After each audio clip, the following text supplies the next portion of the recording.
Hello, my name is Gail Cavanaugh, and I am the pastor of the True Vine Church in Pawtucket, Rhode Island.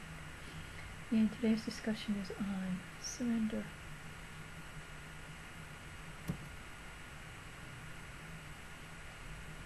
One of the hardest things for me to do was to turn my life over to the Lord.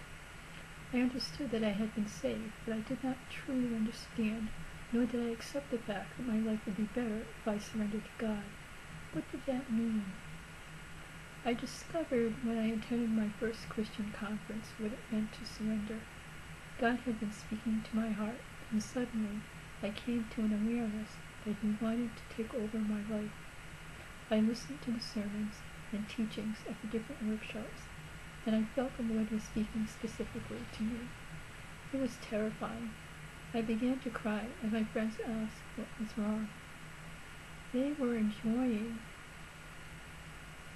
the revelations and truths, but suddenly I was aware of this threat to my free will, that God was going to take over. I was very uncomfortable. I did not know God well enough to trust Him. I did not know where He was taking me. I cried throughout the entire conference. When I look back at this experience, it makes me laugh. I was so confident that I was making the right decisions in my life. After all, my mother had taught me right, but I could not see that there was a way out of the mess that I had made of my life. I had to change. Eventually I could surrender to God when things got worse, and I had no answers or solutions. Since then, I have been trusting God with my life. Hopefully it will not take you as long as it took me. If we have authority figures in our lives who we could trust, then we can put our trust in God. He had a better solution and a better plan which will make us more successful. When things go wrong, it is because we are relying on our own judgment, which sometimes is not adequate for our circumstances. Sometimes we do not have the patience to let God take control. His timing is different, and we will not always get the results that we want quickly. Jesus said in John 12:24-25, "Verily, verily, I say unto you, except a corn of wheat fall into the ground and die, it abideth alone. But if it die, it bringeth forth much fruit. He that loveth his life shall lose it, and he that hateth his life in this world shall keep it until eternal life." In our life, before we were saved, we were pretty much on our own. We made our own decisions, but we did not bring forth fruit if the decision was a bad one.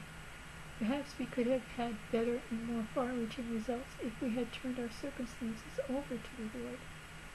So we were dead in our trespasses until we accepted Christ and were made alive to the Spirit. Then, as we turn our lives over to God, we bear much fruit. What is this fruit? It is love, joy, peace, patience, goodness, kindness, faithfulness, gentleness, and self-control.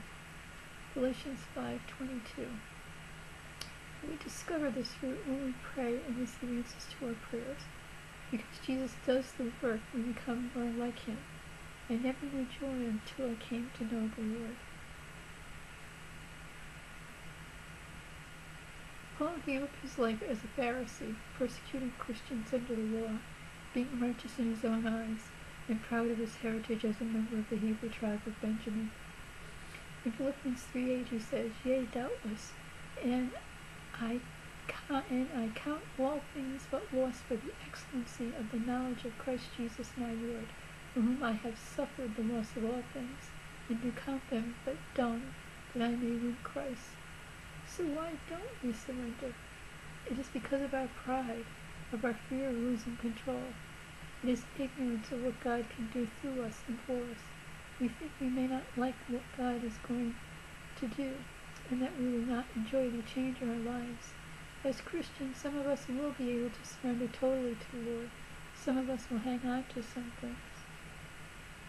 But just remember, God is able to do exceedingly abundantly above all that we ask or think, according to the prayer power that worketh in us.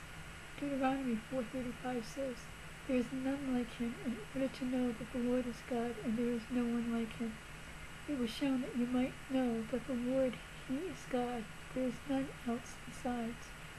I do not know about you, but I could not have created this world. I could not have instituted plans for millions of souls. I could not have caused a deluge that would wipe out mankind and then recreate beings to inhabit the earth afterwards. When we come to a knowledge of the awesome power of God and how we can change our lives, we begin to trust Him and totally surrender to Him. So, I hope this blesses you, and remember, God loves you.